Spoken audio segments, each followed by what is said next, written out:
fait, tout à fait.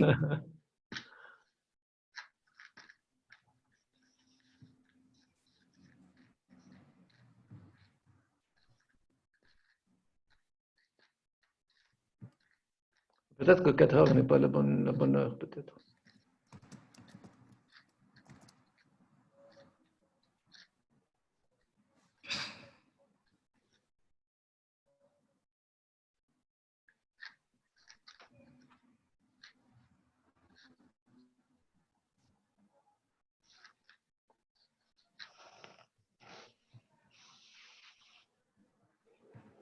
Ben là, je pense qu'on...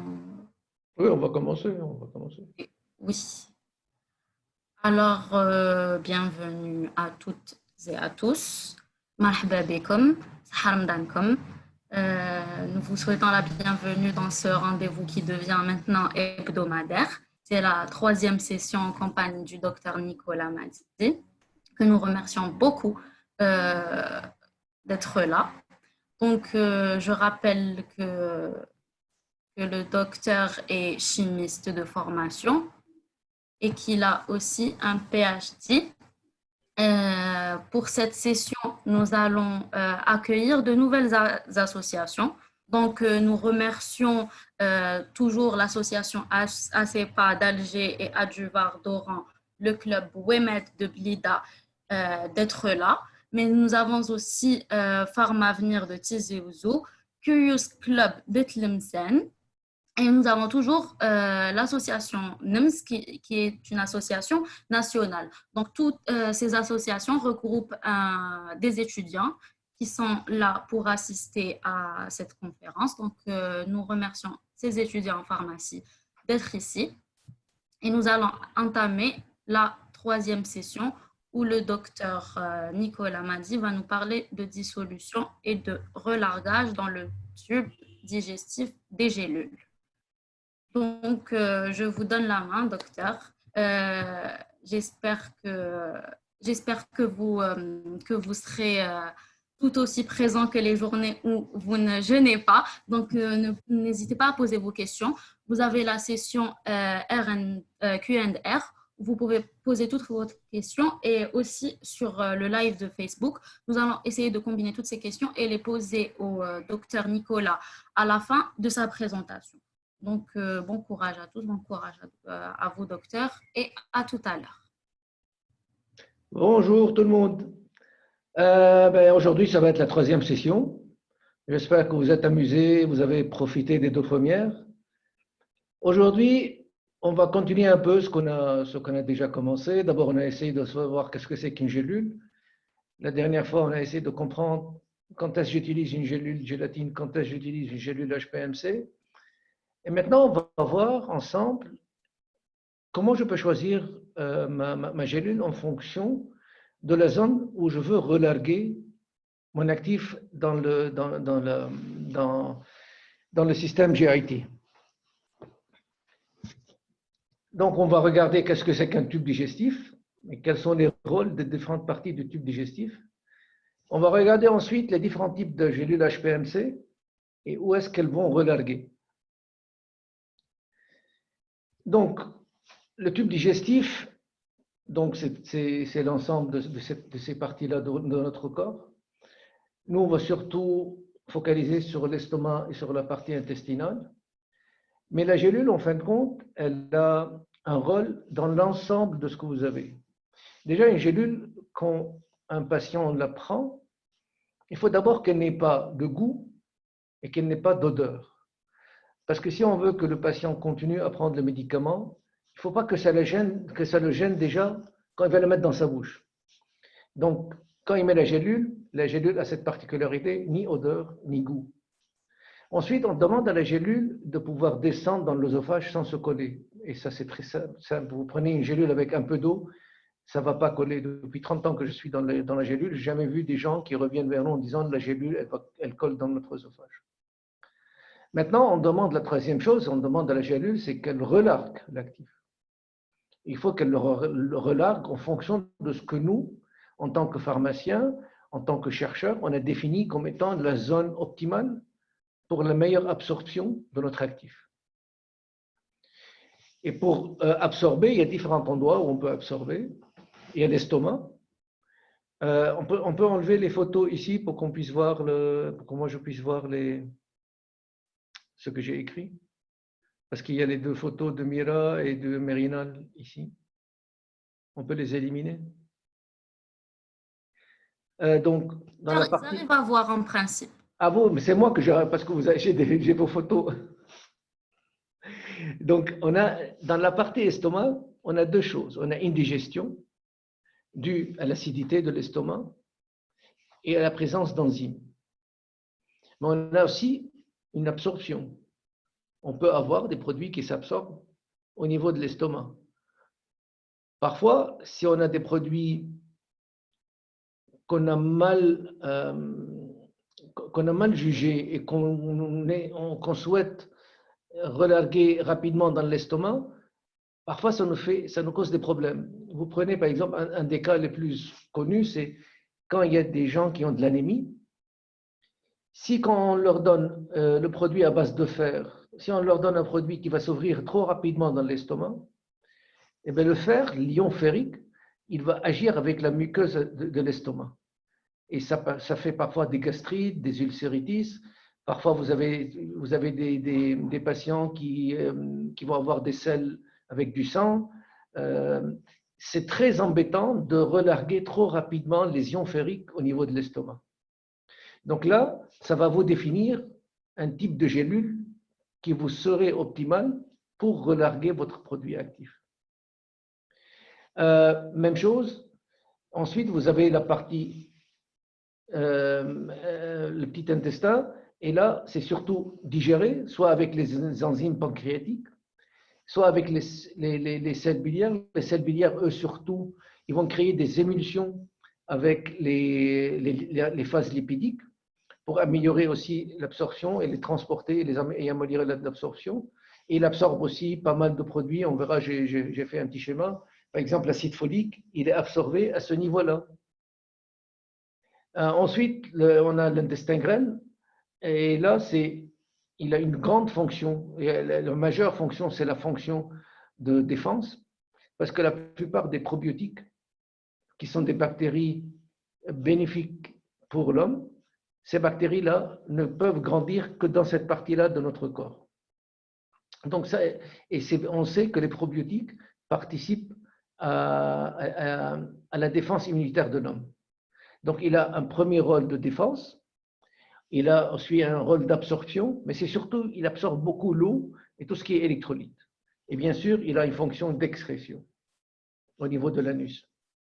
Donc vous voyez, suivant mon produit, je vais pouvoir demander d'avoir un relargage au niveau de l'estomac ou un relargage au niveau de l'intestin. Donc maintenant, on va essayer de voir les 4 types de gélules qui peuvent vous permettre de relarguer d'une manière différentielle. Et ces gélules sont toutes à base d'HPMC. Vous vous rappelez, si on avait discuté la première fois sur l'HPMC, je vous dis que l'HPMC, on peut avoir des gélules HPMC pures, comme le VCAPS+, comme on peut introduire dans l'HPMC différents types d'agents gélifiants ou d'autres types d'HPMC qui vont nous permettre de jouer sur le profil de dissolution. Et là, on va voir comment on peut jouer sur le profil de dissolution de toutes les gélules HPMC. Donc, on va sur la VCAPS+. La VCAPS+, elle est composée juste d'HPMC et de l'eau. Dans tous les cas qu'on va voir après, on a appliqué la même méthodologie de dissolution.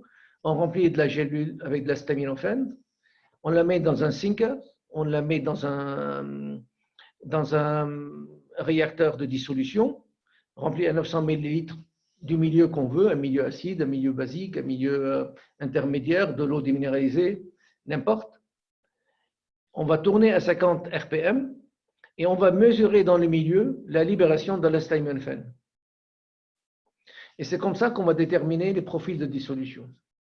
Et c'est comme ça, en général, que tout le monde, quel que soit l'actif, ils vont utiliser soit ce système-là, soit le même système, mais au lieu d'avoir une encre et une gélule au fond du réacteur, ils vont avoir ce qu'on appelle un panier. Et c'est le panier qui tourne avec la gélule dans le panier. ce sont deux types différents. Moi, je préfère ce modèle parce que je le trouve plus proche de l'estomac que le système panier où la disponibilité de l'eau est un peu freinée par le panier. Par exemple, on prend la gélule VCAPS+, on la met à pH 1,2 en bleu, et vous voyez, le relargage est très rapide de l'acétaminophène. Si on la met à pH 6,8, on a le même relargage. Donc, c'est une gélule qui est indépendante du milieu. Son relargage est indépendant du milieu. Elle relarguera de la même manière dans la phase acide, dans l'estomac, que si elle arrive à l'intestin. Bon, logiquement, elle ne doit même pas arriver à l'intestin parce qu'elle s'ouvre dans l'estomac. Mais on a essayé aussi de voir quel est l'effet si on change un peu le milieu. Parfois, on a des milieux plus salins. Par exemple, si on prend le pH 1,2 ici en saumon, c'est un milieu qui contient que 1,2 g de KCl. Mais dans le deuxième milieu, on a mis 9 grammes de KCl. Et là, ça ne bouge pas. Donc, il n'y a pas d'effet de quantité de sel, comme il n'y a pas d'effet de pH. Ça va réagir de la même manière à un pH 1,2 ou à un pH 6,8. On a essayé aussi de prendre ce qu'on appelle un milieu, une simulation d'un milieu contenant du lait. Pourquoi? Parce qu'on peut supposer que le matin, vous devez prendre un médicament. En prenant ce médicament, vous avez pris un yaourt, vous avez pris un cappuccino, vous avez pris n'importe quelque chose, du fromage blanc, n'importe, qui est à base de lait. Là, je ne l'ai pas mis, mais on a noté qu'il y a des types de gélules HPMC avec du carrageenan. Et bien, ceux-là, à cause de la présence de la carrageenan, vont donner des profils de dissolution tout à fait différents si on change de milieu. Mais c'est quoi l'impact dans ce cas-là? L'impact ça veut dire que si vous avez votre étude, vous l'avez faite dans des conditions à jeun et dans des conditions quand les gens ont mangé. Vous avez besoin d'avoir la même réponse.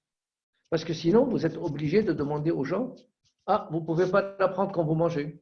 Ah, vous ne pouvez pas la prendre à jeun, vous devez manger. Mais ça introduit toujours une contrainte. Et les patients n'aiment pas les contraintes. Les patients veulent avoir un moyen de prendre un médicament sans contrainte. S'il a oublié de le prendre avant de manger, il a envie de le prendre après manger, ou pendant manger, ou j'en sais rien. Ou même 2 heures après, parce qu'il était à l'hôtel, il avait oublié de la prendre et il la prend après dans sa voiture. Il faut permettre au patient de faire ce qu'il veut. Comme ça, vous allez augmenter sa compliance. Il va toujours prendre son produit. Vous êtes sûr au moins qu'il le prend et qu'il n'est pas embêté par le fait qu'il va manger ou pas manger. Et c'est pour ça c'est important d'avoir un profil de dissolution toujours pareil, quelles que soient les conditions. Donc on voit que le VCAPS+, elle va libérer dans l'estomac et dans la partie haute de l'estomac. On a fait des études de scintigraphie et ce type de gélules s'ouvre dans l'estomac dans les 10 premières minutes. C'est déjà ouvert. Maintenant, on va prendre une autre gélule qui est le VCAPS. Et ça, c'est la gélule la plus ancienne d'HPMC qu'on a faite. Mais la VCAPS, elle a un agent gélifiant. Et ce agent gélifiant a un pKa de 3,5. C'est-à-dire, à moins de 3,5, il est sous forme acide. À plus que 3,5, il est sous forme sel. Et pour qu'il soit soluble dans le milieu, il vaut mieux qu'il soit sous forme sel. Ce qui fait que quand je mets cet agent gélifiant, quand je teste ma formule à pH 1,2, mais il ne va pas s'ouvrir rapidement. Parce qu'une composante de la gélule contient un agent gélifiant qui n'est pas soluble. Ce qui fait que cet agent va faire comme un filet qui va retenir l'ensemble du HPMC. Et ce qu'on a vu aussi, c'est que dans ce cas-là, il y a aussi l'impact du milieu. Suivant la quantité de sel dans le milieu, le relargage se fera plus ou moins rapidement. Pourquoi? Parce que quand il est sous forme ionique, et s'il y a beaucoup trop de sel, il va se complexer avec ces sels. Et en se complexant avec ces sels, il va créer ces ponts. Et en créant ces ponts, il va retarder la dissolution. Donc si on regarde maintenant la dissolution, quand on fait la dissolution à pH 1,2, c'est le graphe en bleu clair, et vous voyez que la dissolution est très faible, même après 75 minutes. Si je la mets dans l'eau déminéralisée où il n'y a pas de sel, où le pH est à 5,5, là, pas de sel, un pH beaucoup plus haut que le pKa, et vous voyez que la dissolution est très rapide. J'ai plus que pratiquement 95% à 45 minutes. Maintenant, à 6,8, de point de vue pH, il n'y a aucun problème, il doit se dissoudre. Mais comme j'ai des sels à pH 6,8, à pH 6,8 USP, j'ai 4 fois plus de sel, de phosphate, d'hydrogène phosphate, que dans le cas du milieu japonais. Et donc, vous voyez, le fait que j'ai 4 fois plus de sel, ça retarde ma dissolution. Donc, vous voyez que suivant l'agent gélifiant que vous allez utiliser, vous allez avoir des soucis de dissolution. Et donc, vous allez être handicapé pour utiliser ce produit pour des produits pharmaceutiques.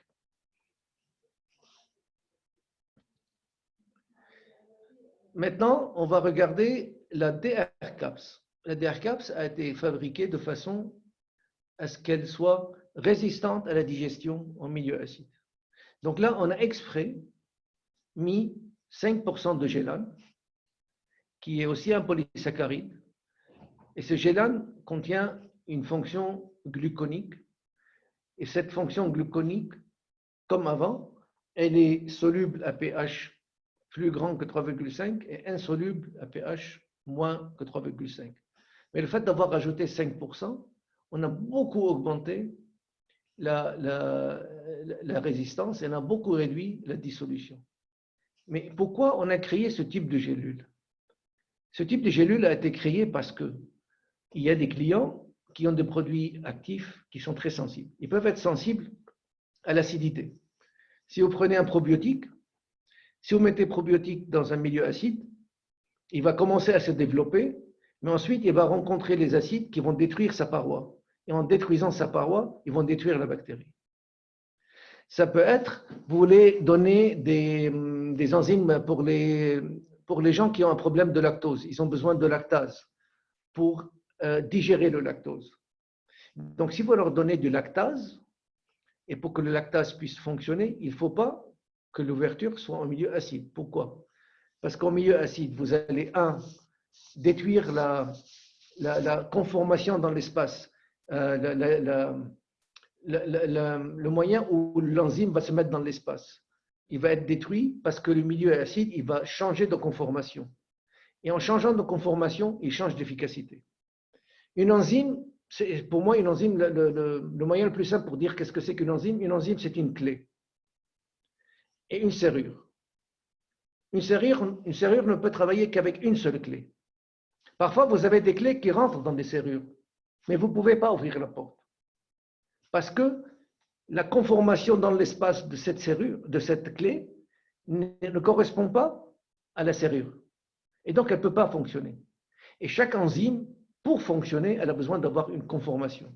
Donc, si vous relâchez cette enzyme dans des milieux acides, c'est des milieux qu'elle n'aime pas, elle va changer de conformation dans l'espace, elle devient moins efficace. Et deux, en milieu acide, vous avez les pepsines, qui sont des enzymes qui mangent toutes les protéines, quelle que soit la protéine. Et une enzyme est une protéine. Donc, si la pepsine va voir la lactase, elle ne sait pas que c'est une enzyme lactase, elle sait que c'est une protéine. Elle va commencer à la détruire. Et donc là aussi, vous allez détruire l'efficacité de votre protéine. On a développé ces produits pour les gens qui veulent retarder des relargages parce qu'il y a une interaction entre l'actif et l'estomac. C'est comme le cas du fer. Si je relargue le fer trop tôt, il va réagir avec la mucose. Le patient va avoir mal, il va peut-être saigner, il va avoir des ulcères. Et donc, il ne va plus prendre votre médicament. Donc, pour ça, il faut que je relargue mon fer vraiment au fond de mon estomac. On a eu un cas d'un de nos clients qui donne un acide alpha-lipoïque à des gens schizophrènes. L'acide alpha-lipoïque, ça aide à déstresser. Mais comme il le donnait d'abord avec des formes de gélules qui s'ouvrent trop rapidement, l'acide alpha-lipoïque était libéré très rapidement. Et en se libérant très rapidement au niveau de l'estomac, ça donnait des sensations acides très fortes. Et comme les patients étaient des schizophrènes, ils disaient, mais on ne veut plus prendre ce produit parce que vous voulez nous tuer. Et donc, ils ont mis le produit dans le DR-CAPS et à ce moment-là, le relargage se fait beaucoup plus loin dans l'estomac et ils n'ont plus cette sensation. Donc, ils ont pris facilement le produit et ils n'ont plus peur. Soit parfois, vous voulez réduire le reflux. Si vous prenez une poudre de d'ail, par exemple, si vous la mettez dans une gélule qui se dissout trop vite, votre poudre va flotter au niveau de votre estomac et vous allez avoir les reflux à cause de cette poudre qui flotte et qui vous donne cette odeur et ce goût dans la bouche. Donc, c'est une gélule qui a été vraiment configurée pour ce type de produit. Et donc, si je regarde la dissolution, si je fais une dissolution pendant 2 heures en milieu acide, vous voyez que le relargage est extrêmement petit. On a entre 10 et 15% de relargué. Mais quand je passe au milieu intestinal, le relargage est rapide. Maintenant, pourquoi j'ai choisi 2 heures à pH 1,2, ensuite 1h30 à pH 6,8? Parce que ça, c'est la définition des produits entériques. Dans la pharmacopée,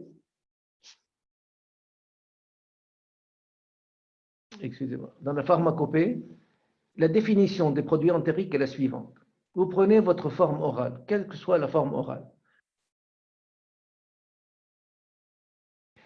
Des pellets, des gélules entériques, des comprimés entériques. Pour démontrer aux autorités que c'est entérique, vous devez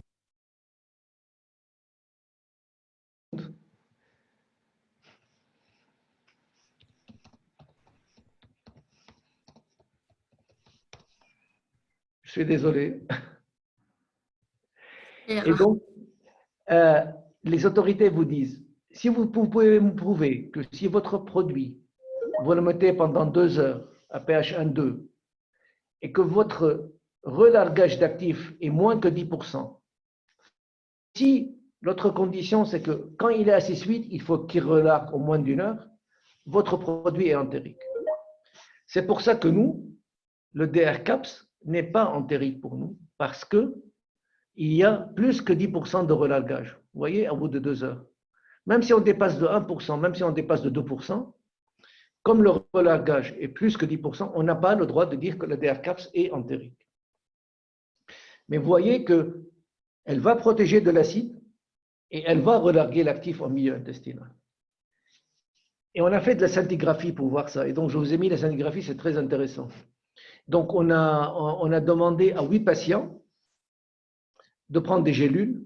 La gélule est remplie avec du lactose plus du trictinium, qui est un produit radioactif. Et donc, le patient va se mettre devant un compteur, qui est un compteur Geiger, si vous voulez, et on va voir pendant 2-3 heures où va s'ouvrir la gélule. Donc, à T0, vous voyez que toute la radioactivité est concentrée dans la gélule et qui flotte. Et ensuite, on va suivre jusqu'à 52 minutes. Et là, à 50 minutes, on trouve qu'elle est au fond de l'estomac. Mais le fond de l'estomac, il est plutôt, lui, entre 4 et 5 en pH. Notre estomac n'a pas un seul pH. Notre estomac a un pH qui change au fur et à mesure qu'on approche de l'intestin.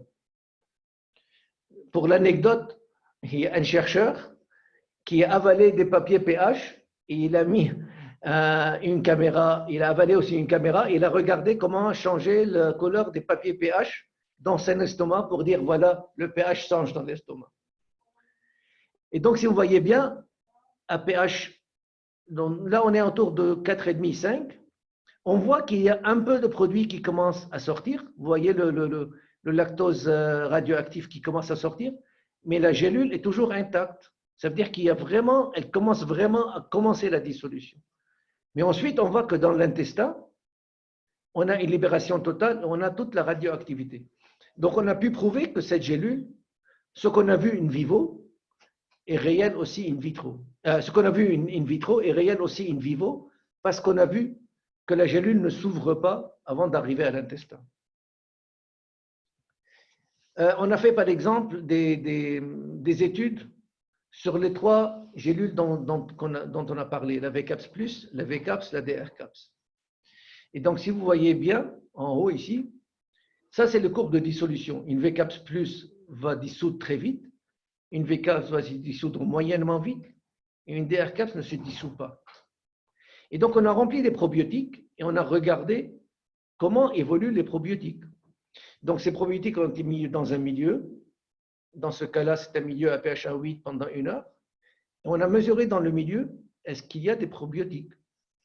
Si je prends la VCAPS+, qui est en bleu, au bout de 30 minutes, on peut mesurer une activité des probiotiques. Les probiotiques, au départ, étaient 1 milliard, mais on mesure qu'il y a 100 millions de probiotiques. Mais au fur et à mesure que je continue mon test, je vois qu'il y a une dégradation importante des probiotiques. Je passe de 1 milliard à 100 000. Donc, j'ai perdu 99 999 probiotiques chaque fois. Donc, j'ai presque plus rien. J'ai perdu 5 logs. Pourquoi? Parce que comme les VCAPS+ s'ouvrent très vite, elles vont s'ouvrir au bout de 5 à 10 minutes, les probiotiques vont grandir, mais comme elles sont à pH 1,8, elles vont être détruites au fur et à mesure. Quand je regarde le VCAPS, je sais que le VCAPS, lui, il prend plus de temps pour s'ouvrir. Donc, il va s'ouvrir peut-être autour de 30 minutes. Mais les probiotiques, ils ont moins de temps pour grandir et être en contact avec le pH 1,8. Et donc, on voit que la quantité de probiotiques tués est beaucoup plus faible. Là, on a tué 99,9%. Maintenant, quand je regarde le DRCAPS et que je mesure, je vois qu'il n'y a rien.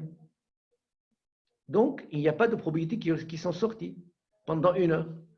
Pendant 15 minutes, j'ai rien, parce que j'ai besoin de 15 minutes. Pour passer de pH 1,8 à pH 6,8, j'ai besoin de 15 minutes. On rajoute tout doucement une base pour qu'on monte tout doucement à 6,8. Et quand j'arrive à 6,8, j'ai un relargage complet des probiotiques. Et vous voyez que j'ai 1/10, j'ai 90% de détruits au lieu de 99,9%. Mais ça, c'est énorme, parce que là, on travaille en log. Là, j'ai commencé à 10 milliards, j'ai encore 1 milliard. Avec le VCAPS, j'ai moins que 100 millions. Ça veut dire que j'ai 10 fois plus de probiotiques présents avec le DRCAPS qu'avec un VCAPS, et j'ai 10 000 fois plus par rapport au VCAPS+. C'est comme si j'ai un médicament où je prends une gélule et 1000 gélules. Bon, avec 1000 gélules, vous risquez de mourir plus que guérir. Mais ce qui est important, c'est que vous êtes en train de donner, avec le DRCAPS, vous êtes en train de fournir à votre corps pratiquement tous les probiotiques qui sont là. Et comme on sait que les probiotiques ont une action immunitaire importante, plus on a de probiotiques, plus la réaction est importante, là, on va arriver avec minimum 1 milliard de probiotiques au lieu de 10 milliards. Donc, vous voyez l'effet du DRCAP, c'est comment il protège. Autre chose, si vous regardez les vitamines, par exemple, en rouge, c'est le domaine de stabilité des vitamines. Donc, vous voyez à peu près, ils sont pratiquement tous entre 3 et 10, et même une majorité plus grande que pH 4. Donc, si je libère des vitamines trop vite dans mon estomac, je suis à pH 1, 2, 2, 3, je risque de dégrader pas mal de vitamines. En plus, si vous regardez l'absorption, on va voir que l'absorption du calcium, du fer, de l'acide folique se fait ici, au début de l'intestin. Donc, ça arrive moi avec ma DRCAPS ici, elle va se dissoudre et elle va directement délivrer le produit au bon pH, stable au niveau des zones d'absorption. Donc, vous voyez un peu comment vous devez, quand vous allez approcher un projet et que vous devez définir où j'ai une meilleure absorption, comment est la stabilité de mon produit en fonction du pH, qu'est-ce que je veux faire. Donc, quand vous mettez tout ça en tête, à ce moment-là, vous pouvez vous dire, mais je veux prendre une VCAPS+, ça me suffit, ou bien je vais prendre une DRCAPS, ou je veux prendre une VCAPS, n'importe. Mais au moins, maintenant, vous savez que vous avez le choix. Vous avez le choix en fonction de ce que vous savez de votre actif. La quatrième gélule, c'est une VCAPS qui est complètement entérique. Elle est faite à partir d'un HPMC, un HPMC AS, acétylsuccinyl. Et le pK ici est à 5, c'est-à-dire avant 5, de 5 à 1, il est sous forme acide, il ne va pas se dissoudre. À partir de 5, et plus haut que 5, il va commencer à être ionique, il va commencer à se dissoudre. Donc c'est un produit qui est encore plus bas de point de vue pKa que le gélane. Voilà, ça c'est le HPMCAS. Et vous voyez les pH dans le corps. Le duodénum, il commence à 5. Donc ça veut dire que ma gélule ne commencera pas à se dissoudre avant d'arriver au moins au duodénum, et elle va plutôt être dissoute au niveau du GGM. Et donc, on a fait les tests, le même test qu'avant. On a fait 2 heures en acide et 2 heures à pH 6,8. Et on voit que là, on est vraiment complètement entérique. Je n'ai pas plus que 10% en average qui a été dilué, dissous dans le milieu acide. Quel est l'avantage à ce moment-là? Jusqu'à maintenant, les gens, quand ils voulaient faire des entériques, ils prenaient une gélule, ils prenaient un comprimé, et ils mettaient un enrobage. Mais quand on met un enrobage, on a beaucoup de soucis. Le premier souci, c'est que peut-être votre société n'est pas équipée pour faire un enrobage. Donc, vous devez le sous-traiter. Ensuite, supposons que vous avez un produit, ou vous avez un bon produit, où vous vendez 20 millions, 30 millions, 40 millions de doses. En général, on pourra faire un enrobage maximum de 1 million de doses, quelle que soit la dose. Ça veut dire que si vous avez 20 millions à vendre par an, vous devez faire 20 dossiers. Et donc, ça veut dire que vous allez avoir 20 fois le risque de louper un dossier. Parce que quand vous avez fait l'enrobage, il y a eu c'était trop chaud à l'extérieur ou n'importe, où vous avez trop dilué votre actif, votre produit d'enrobage. Vous avez créé des endroits où ça a collé et quand ça a séché, ça a décollé, ça vous a fait des trous. Et donc, par le trou, vous allez avoir une destruction de votre forme orale et donc vous allez avoir plus que 10%. Si vous êtes des comprimés, vous risquez d'avoir pendant l'enrobage que les comprimés se cassent ou que le comprimé se frotte et vous allez enlever le bord du comprimé. Il y a beaucoup de choses. Si vous avez un produit où vous avez un système d'enrobage qui fait 500 000, vous avez besoin de faire 1 600 000. Ça veut dire que vous allez faire 4 lots. Donc là aussi, c'est très embêtant de faire 4 lots parce qu'il y a 4 fois la qualité qui doit venir, 4 fois des documents à remplir. Tandis qu'avec une gélule qui est déjà en elle-même entérique, vous voulez faire 1,6 million, vous faites 1,6 million d'un coup, c'est un lot. Vous savez que le caractère entérique n'est pas votre formule, mais la gélule. Et vous savez que la gélule est toujours la même. Donc, vous êtes sûr que votre produit sera toujours entérique. Vous voulez remplir 100 000, vous remplissez, ça fait un lot. Vous voulez faire 10 millions, vous remplissez, ça fait un lot. Donc, vous voyez un peu comment vous gagnez du temps et vous enlevez des incertitudes. Ça vous permet d'avoir un système beaucoup plus robuste, beaucoup plus fiable. Vous n'avez pas besoin d'investir dans des systèmes d'enrobage. Si vous avez une géluleuse normale, eh bien, ce sera la géluleuse normale. Donc, vous voyez, il y a pas mal d'avantages pour faire ça. J'ai sorti juste quelques citations. Donc, si vous pouvez gagner, par exemple, quand vous développez un produit pour faire l'enrobage, vous devez faire sur une petite quantité, ensuite faire le transfert sur une grande quantité, ensuite.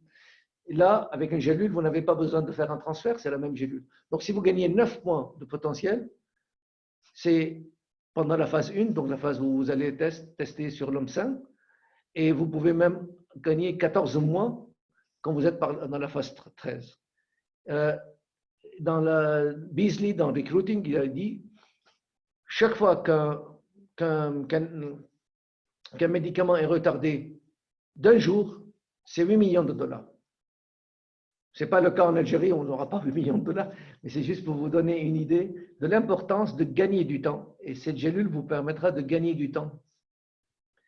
Et donc, on l'a essayé, on a dit, d'accord, on va voir si c'est vrai. On a pris des produits du marché. et on a pris l'actif de ce produit en tant que poudre simple. Et on a mis juste la poudre, sans rien du tout, juste pour voir l'effet. Donc, on a fait ça pour la budesonide. Et si vous voyez en orange, vous avez le produit du marché. Et si vous prenez le même produit, vous le mettez dans une gélule entérique, mais vous avez la même chose. 0 pendant 2 heures, et vous avez une même courbe de dissolution. On a pris la même chose avec la bisaconide, donc c'est l'udulcolax entérique. On a fait la même chose. En comprimé, on n'a rien qui sort. Et en gélule, on n'a rien et on a la même. Donc, ça veut dire qu'au lieu de me compliquer la vie, à faire un comprimé, ensuite l'enrober et compliquer ma vie, je peux prendre l'actif, je le mets dans la gélule et ça marche. L'inconvénient de cette gélule, c'est son prix parce que le coût de la matière première est un peu cher. Mais sinon, de notre côté, c'est beaucoup plus rapide et beaucoup plus facile à mettre en œuvre. Donc, en conclusion, regardez ce qu'il vous faut. Regardez votre produit, sa stabilité, dans quelles conditions il est stable. Regardez où est-ce que vous voulez relarguer. En fonction de ça, vous pouvez choisir la gélule qui vous convient le mieux. Voilà. Maintenant, c'est le moment des questions. Merci beaucoup, docteur Nicolas. Donc, nous avons vu l'importance du choix de notre gélule pour optimiser l'efficacité de notre actif. Les étudiants sont beaucoup plus timides que quand ils ne jeûnent pas. Donc, pour l'instant, nous n'avons pas eu de questions. Je ne sais pas s'ils étaient très, très concentrés ou ils ont très, très faim. Donc, Très faim. Vous pouvez toujours poser toutes vos questions sur la partie Q&R. Si vous êtes sur Facebook ou sur YouTube, vous posez vos questions en commentaire. Nous allons les poser au docteur Mahdi tout de suite. Donc, nous avons une question. Avec les types VCAPS entériques, y a-t-il un risque de rupture du film et relargage précoce du principe actif? Non, parce qu'il n'y a pas de film. C'est la gélule elle-même, c'est le mélange qui donne une gélule qui est déjà entérique. Il n'y a pas de coating, il n'y a pas d'enrobage, il n'y a rien. La gélule en elle-même est entérique. Et c'est ça la beauté de cette gélule, c'est qu'il y a, elle sort de la machine, elle est entérique. Il n'y a rien à faire. Ok, très bien. Alors, là, on n'a pas de questions. Je vais voir sur Facebook si il y en a. On verra aussi sur YouTube. Sur Facebook, les gens vous remercient. Il y en a qui n'ont pas été à l'heure. Ne vous inquiétez pas, le live est enregistré. Donc, vous pouvez revoir toute la présentation du docteur Mahdi sur YouTube, mais aussi sur Facebook. Donc, les présentations seront enregistrées. Malheureusement, vous ne pourrez pas poser vos questions. Donc, si vous avez des questions, vous avez suivi une petite partie, il faut les poser maintenant. Mais ils peuvent poser les questions, on peut répondre la prochaine fois avant de commencer. Oui, clairement, oui, ça c'est. Il n'y a pas de problème. Si après vous avez des questions, mettez-les avant de commencer la prochaine fois la présentation, mais on va parler, on répondra aux questions. Là, on a une question de Monsieur Semer qui dit qu'il est analyste en contrôle qualité physico-chimie en industrie pharmaceutique et qui aimerait connaître et comprendre comment les gélules peuvent provoquer une libération prolongée. Les gélules, le problème des gélules, c'est que ce sont ce que j'appelle moi des lampes. Soit elle est allumée, soit elle est éteinte.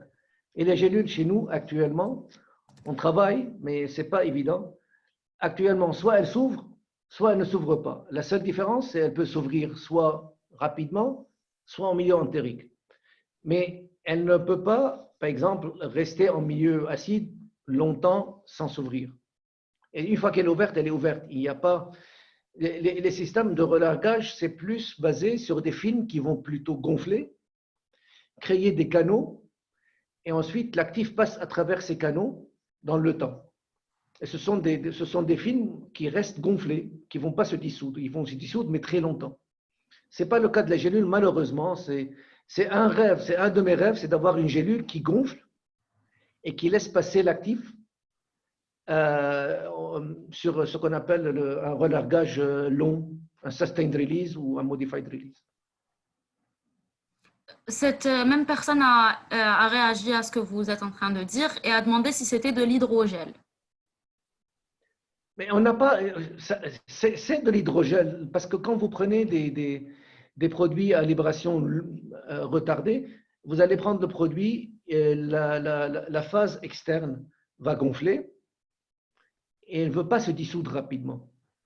Et donc, en gonflant, elle va garder l'actif, elle va réduire l'interaction de l'actif avec le milieu, ce qui fait que l'actif ne peut pas se dissoudre facilement, il va se dissoudre très lentement, et en se dissolvant très lentement, ça vous permet d'avoir un profil de dissolution beaucoup plus long dans le temps. Et il y a des actifs qui vont se libérer sur 24 heures. C'est tout dépend de l'hydrogène. Et il n'y a pas ça aussi, il faut aussi que l'hydrogène colle à votre estomac. Parce que s'il ne colle pas à l'estomac, il va passer avec la partie fécale. Donc, c'est une double fonction. Il faut qu'il reste pendant 12 heures, 18 heures, 24 heures, selon le produit. Et en même temps, par le fait d'avoir piégé l'actif, il va permettre à l'actif de se libérer très doucement du milieu du gel. Très bien. Alors, nous avons une autre question. Est-ce que les substances ajoutées pour modifier le relargage des gélules ont des interactions avec le principe actif? Non, c'est des produits, ils sont tous des polysaccharides. Et les polysaccharides, ils n'ont pas d'action parce que la plupart du temps, c'est des fonctions alcool et les fonctions alcool ne réagissent pas. Non, il n'y a pas de réaction, pas du tout.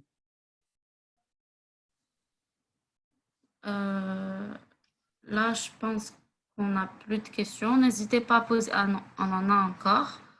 En cas de prise de médicaments retardateurs de vidange gastrique, est-ce que cela influence-t-il sur le profil de dissolution, surtout pour la VCAPS entérique?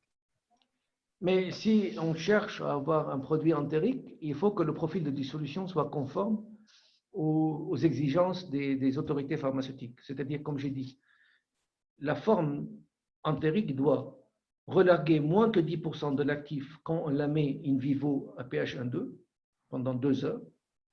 Et il faut que, quand on est à pH 6,8, qui est le milieu intestinal, il faut qu'elle relargue tout en 1 heure. Donc, si in vivo, vous avez ce profil-là de relargage, c'est un profil entérique et c'est le profil normal. Je ne sais pas si j'ai répondu à la question. Donc, si c'est clair pour la personne, qu'elle se manifeste. Donc, on rappelle que pour la prochaine, en attendant que les gens posent leurs questions, on rappelle que pour la prochaine fois, pour la prochaine session, donc la session du 14, ça sera à 22 heures et non à 16 heures. Et nous allons parler des gélules et de la formulation. Donc, on va parler des caractéristiques par rapport à la formulation orale ou en inhalation. Donc, si vous avez des questions avant la présentation, préparez-les. Si là, on a deux autres questions. Donc, on a travaillé avec de l'alginate de sodium pour la metformine en milieu acide. La libération était lente et en milieu basique, elle était trop rapide.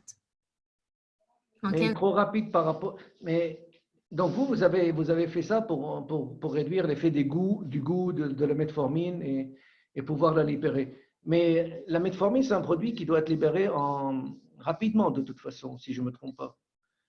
Donc, pour moi, vous avez fait la bonne chose parce que là, avec la ginate, il n'y aura pas de goût, il n'y aura pas d'arrière-goût dans la bouche et tout ça. Et ensuite, il faut qu'il soit libéré rapidement parce que la metformine va agir sur le taux de glucose et vous pouvez.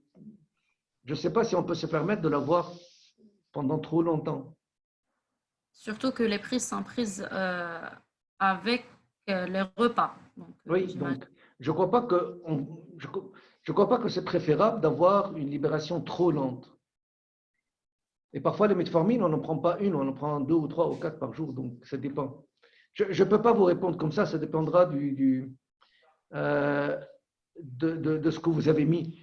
Si vous me dites j'ai mis 2 grammes et je veux qu'il soit libéré sur 24 heures, je comprends. Mais si vous me dites j'ai pris 500 milligrammes et ça va trop vite dans l'intestin, là je suis plus circonscrit. Alors, nous avons une autre question. Y a-t-il de nouvelles approches pour développer des gélules flottantes à temps de séjour gastrique élevé?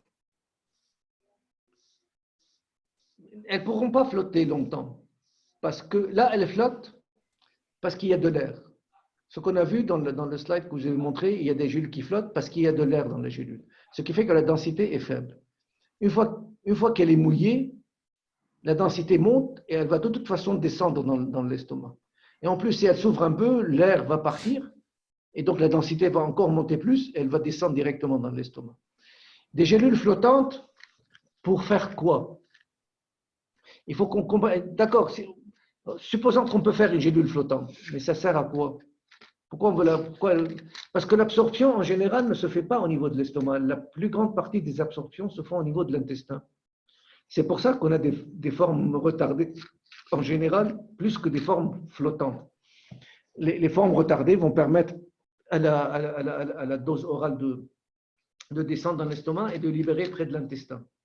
Je ne sais pas, il faudra que je comprenne quel est le but d'avoir une forme flottante. D'accord. J'ai une toute dernière question. Une personne demande des informations sur le compactage. Et l'étape, là, je pense que ce sera pour les prochaines séances. Le compactage est l'étape de transposition d'échelle d'un procédé de granulation sec. Ça, c'est pas ma spécialité. Vraiment pas ma spécialité. Ça, c'est le comprimé. Ça, c'est pour les gens qui vendent des gélules, le plus grand ennemi, c'est le comprimé. Donc même si on sait, on ne parle pas. Ah ben d'accord. Non, Donc là, je pense... c'est pas ma spécialité. Je ne peux pas t'aider Non, sur non, les on transferts. comprend. Non, je sais même pas. Je ne peux pas répondre. Je vais dire n'importe quoi. Je préfère me taire que dire n'importe quoi. Je ne suis pas un spécialiste des comprimés. Sinon, j'aurais pu vous aider, mais je ne suis pas.